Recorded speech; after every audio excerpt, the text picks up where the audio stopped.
गुरुजी वर्गात येतात, परंतु आज येते वेळी त्यांच्या हातामध्ये कंदील असतो.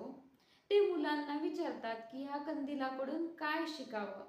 प्रत्येक विद्यार्थी आपल्या आपल्या परीने खूप छान अशी उत्तरे त्यांना देतो, परंतु एक विद्यार्थी मात्र आणखीनही अबोल आहे. तेव्हा गुरुजी त्याला विचारतात की तुला उत्तर नाही द्यायचं? तर तो म्हणतो, कदाचित माझं उत्तर तुम्हाला चुकीचं वाटेल. गुरुजी म्हणतात, चूक किंवा बरोबर, परंतु प्रयत्न तर तू कर. त्याच्यामुळे तो विद्यार्थी म्हणतो, मला वाटते कंदिलाकडून शिकावं, तू एक पाऊल पुढे टाक, तुझ्या प्रत्येक पावलांना उजेड तुला मी देतो.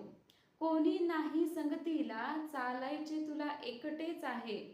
कोणी नाही संगतीला, चालायचे तुला एकटेच आहे. अपयश हा तुझा भ्रम नव्हे, अपयश हा तुझा भ्रम नव्हे, ही तर यशासाठी लागलेली ठेच आहे.